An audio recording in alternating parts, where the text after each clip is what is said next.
Do you want to know the one thing that sends immediate alarm bells going off in my brain?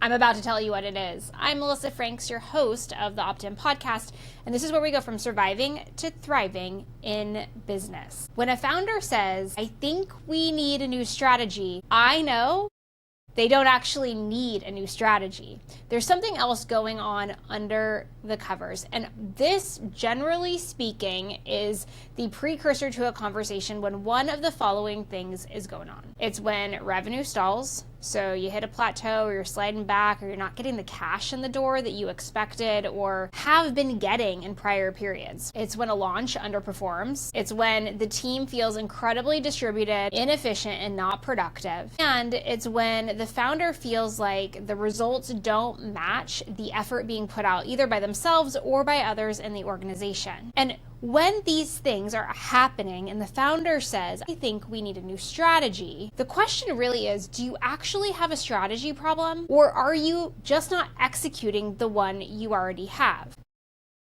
Most founders can't answer that clearly, and the confusion is what is keeping them stuck. So today we are going to be talking about the difference between strategy and execution. We're going to be talking about how to get yourself out of this perpetual cycle of disappointed in how something performed, and so I think we have to scrap it all and start over. Before we get into the mindset around strategy and execution and all of those things, I wanted to just introduce the concept of strategy because we often hear it as a buzzword inside of business. In fact, there are people that refer to themselves as business strategists, there are strategy consultants, there's chief strategy officers, and strategy is vague. It's intangible. It's something that is difficult to define, touch, taste, smell, feel, and I want us to be grounded in the origin story of strategy. The concept of strategy was actually developed by the Japanese samurai. It was a term that was developed based on the art of warfare. And so the original intention of strategy was strategic battles. How are we going to build our plan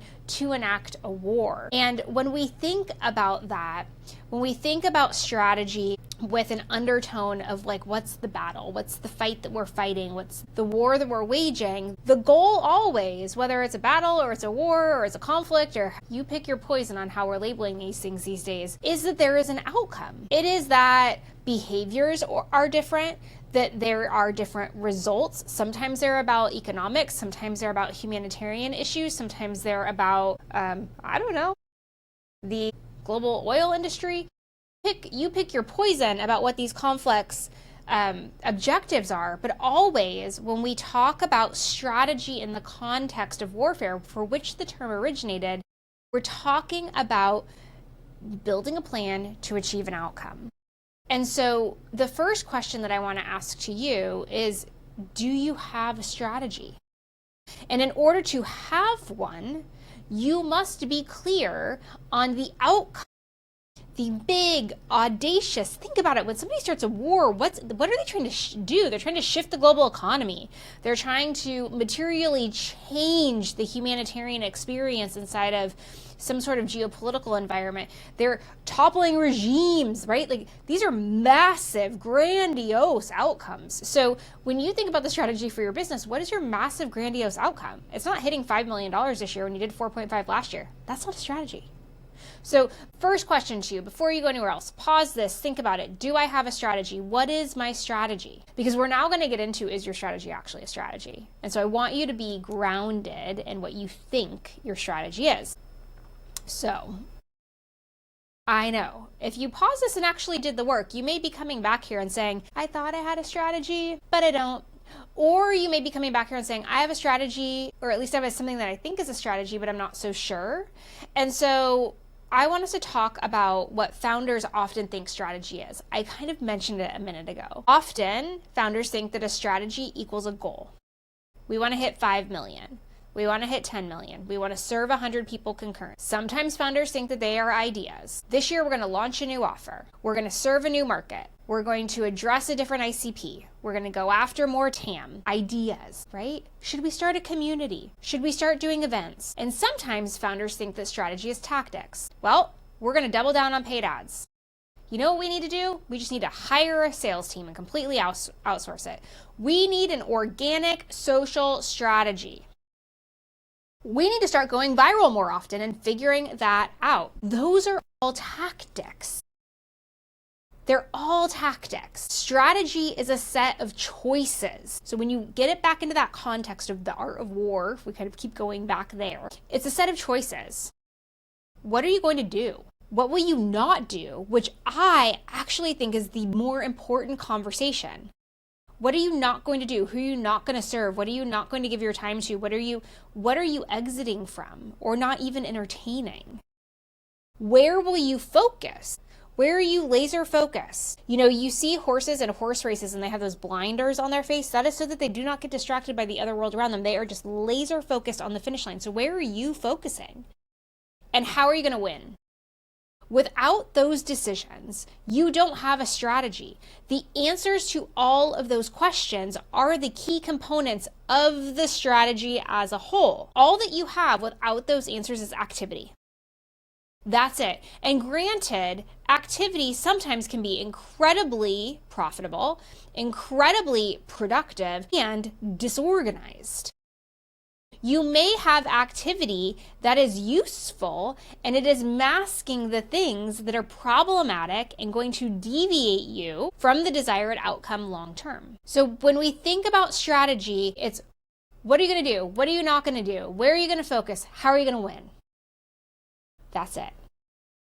Shockingly, that's exactly the set of questions that a general in a battle needs to answer. And then once the general in the battle knows those things, it tells the team, hey guys, we're going to rush that village.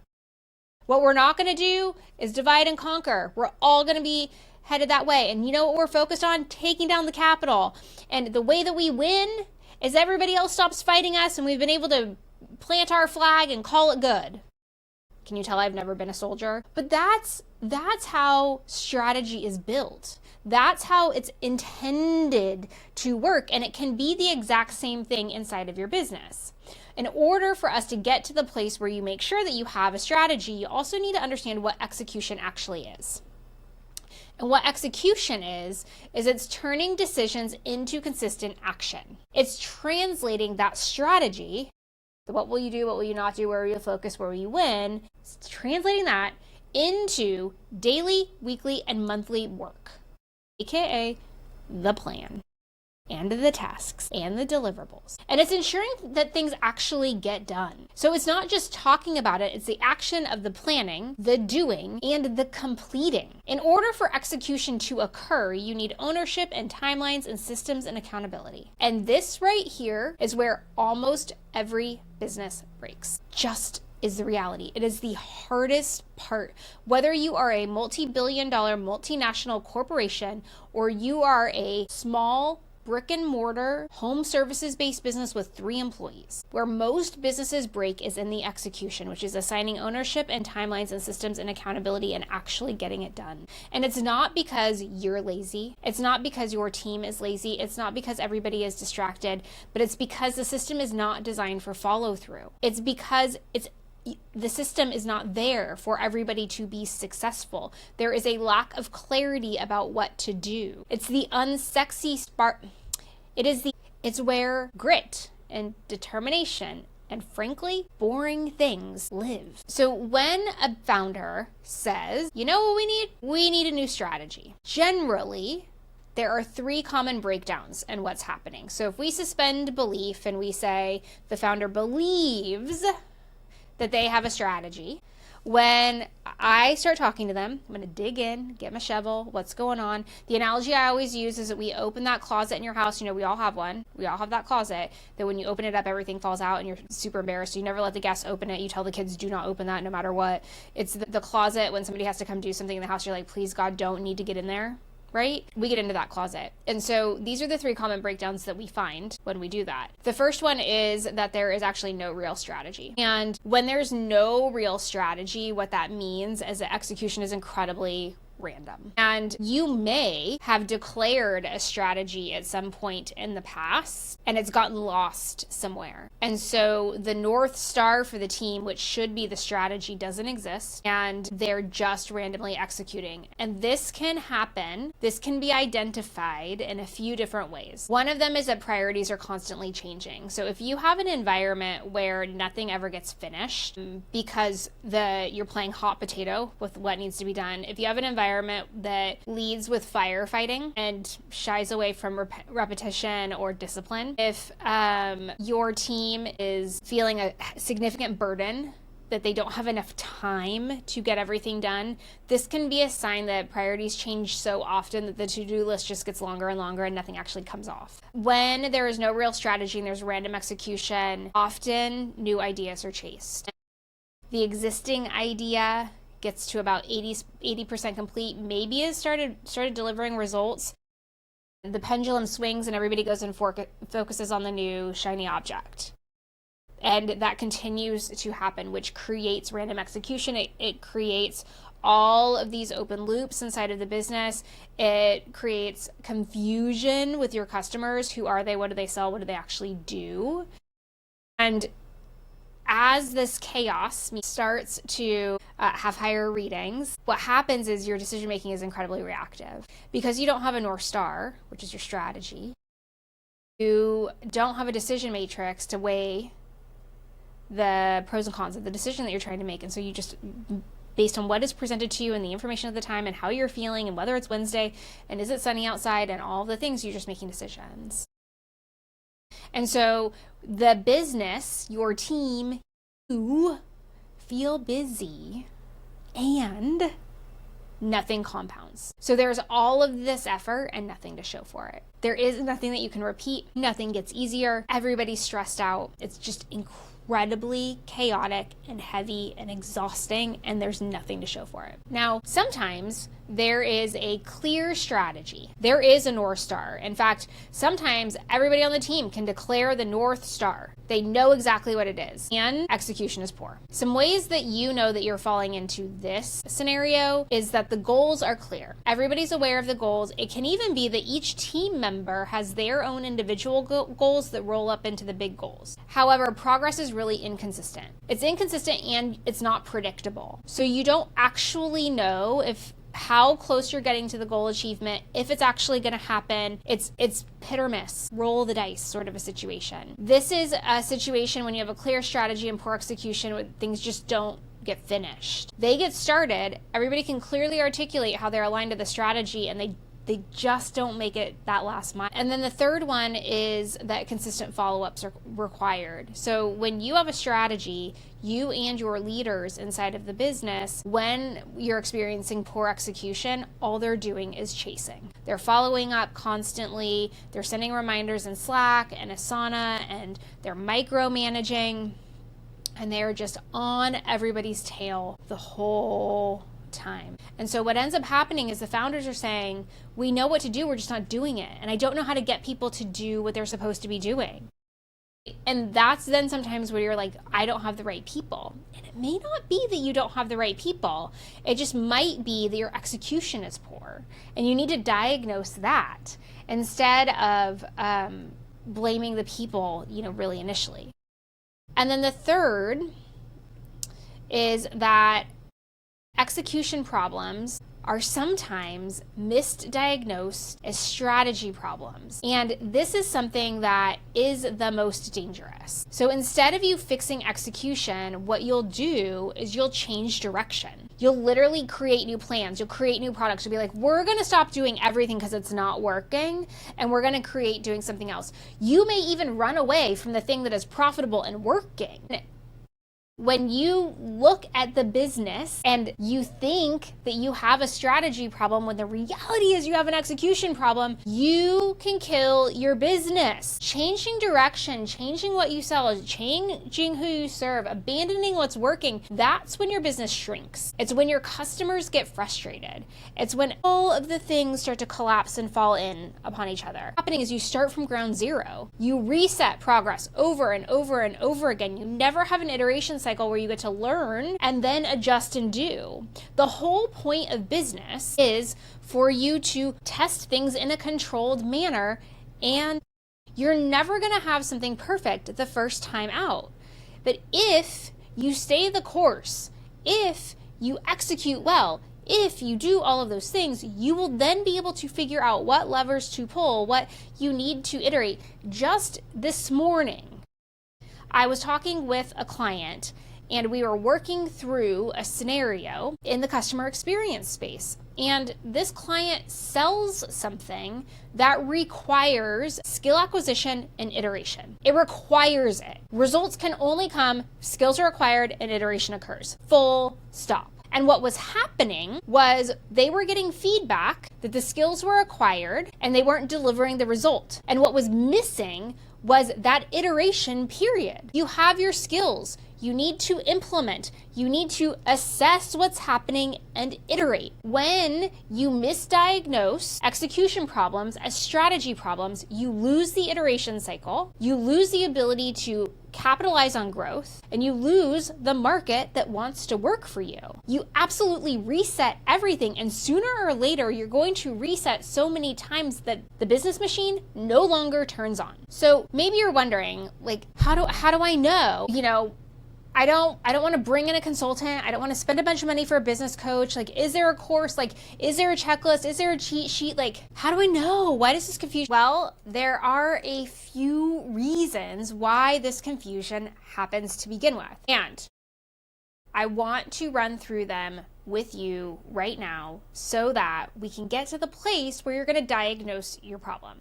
So these are the reasons why this confusion about I need a new strategy really occurs in the real world. First is that strategy feels more exciting than execution. Listen to me right now when I tell you this. It is always more exciting to ideate than do. Execution is repetitive and structured and sometimes boring. And that's the reality of business. One of the reasons that I love doing what I do is because I get to spend all the time in the strategy and the building and the growing. And then when it's time to run things, I politely hand them off to people that enjoy doing that. Because running things is boring. Spoiler alert. To have a sustainable, long-term business that grows over time, it must be boring to run. Strategy will always feel more exciting than execution because it's disruptive. Execution is what makes you millions. The second reason that this confusion happens is that founders avoid operational discipline.